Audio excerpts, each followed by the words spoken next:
Paul Thomas Anderson solidified himself as one of his generation's greatest filmmakers a long time ago. There Will Be Blood is a true masterpiece and one of the best movies of the 21st century. Boogie Nights, Magnolia, The Master, all very strong films. I also like Licorice Pizza and Phantom Thread quite a bit. So going into one battle after another, my hopes were very high. When the first reviews were released and I saw the word masterpiece used by multiple critics, I thought my optimism was confirmed. The trailers are pretty good. It's Paul Thomas Anderson, Leo DiCaprio, and Benicio del Toro. I mean, there is no way this is going to be a miss. But about 30 minutes into the movie, I started to get a little nervous. The beginning was alright, but nothing really stood out. I thought the Perfidia Lockjaw dynamic was somewhat odd, and then things pick up a bit when Willa goes on the run with Lockjaw and Bob in pursuit. And that pursuit is essentially the entire plot. Leo is good, he's probably the best part of the movie. His comedic timing is an underrated aspect of his talent. I think his shtick becomes less funny as the movie goes on, but still pretty good. The soundtrack is a lot of fun. The piano, again, maybe a little too much, but still, I enjoyed it. And there's some cool scenes as the old rebels duel with Lockjaw and his men. And then things sort of peter out towards the end.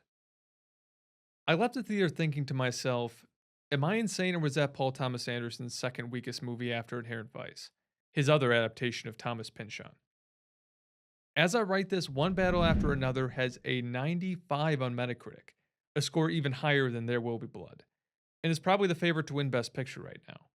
So I wanted to make this video to try and explain why I don't think I'm insane. In other words, I'm going to list my grievances with the movie, and hopefully 5% of you will agree that's sort of the threshold I would be happy with. So I'll get the elephant in the room out of the way first. This movie is very political, and most of the audience complaints I've seen online are because of the politics. I have seen great movies with a political message that I do not agree with, and terrible movies with a political message that I do agree with. It doesn't really matter to me if the story and the characters are compelling. As far as political change goes, I prefer specifics. Vague notions about revolution and freeing the country from fear is not my cup of tea, never will be. But that is not the reason the film fails to live up to the enormous amount of hype. Probably the biggest problem is the mix we see between satire and drama. And this is a problem I had with Mickey 17, but it's probably more pronounced here. The antagonists of the story, Lockjaw and the cult of white supremacists, are almost like SNL characters. The scene in the bunker could be an SNL skit. And I was tempted to say that Sean Penn's performance is over the top, but I think he did what he was supposed to. It's just in comparison to some of the movie's more realistic characters, it seemed out of place to me. And this also compromises Lockjaw's motivation.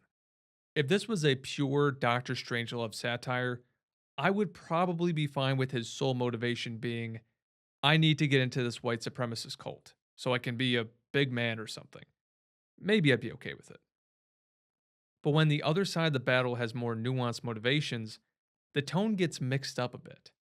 When Lockjaw finds out that Willa is his daughter, that would have been an excellent opportunity to add nuance to his character. It could have made his pursuit much more difficult, a soulstone dilemma, if you will. But he sells her off to die without hesitation. I thought that was absolutely ridiculous. And the resolution of his character is even more ridiculous.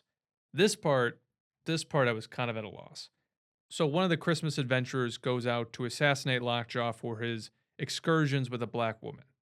He drives by in a Mustang, shoots him in the face with a shotgun, and then rides off. Lockjaw is a violent wreck as a result. For some reason, Lockjaw walks out from the crash, returns to the Christmas adventurers, only for them to finish the job in an office building. Why spend the extra time to do this? There's no difference. I guess he really wanted the raped in reverse scene, which does have its funny moments, but after the reunion of Bob and Willa, the dramatic climax of the story, why go back to SNL? A very confusing decision. If the opposition was less cartoonish, if there was dark humor but they remained relatively grounded, the movie would be significantly better. For example, the interrogation scenes are great. The interrogator is a serious guy, someone you could envision operating in this fascistic system. He's almost out of Darkness at Noon or something. He hits the right tone. Lockjaw and the others do not. So I think that side of the movie is deeply flawed, but I also think more time should have been spent showing Bob and his daughter together. I've only seen the movie once, but if my memory does not deceive me, they only have a single scene together before they're separated. And it's probably the funniest scene of the whole movie, to be fair. Seeing how Bob takes care of her as a baby probably does more to build their connection than what we see after time passes. Because of the performances from DiCaprio and Chase Infinity, you still care for them, you want to see a reunion, but I would have liked to seen much more from the relationship. I think it would have been a better use of time than Lockjaw struggling to explain his intercourse with Perfidia. Now, in Paul Thomas Anderson's other movies, there's usually one specific scene that I cannot get out of my head. The Jesse's Girl scene from Boogie Nights, the ending of There Will Be Blood, this piece of acting from Philip Seymour Hoffman in The Master.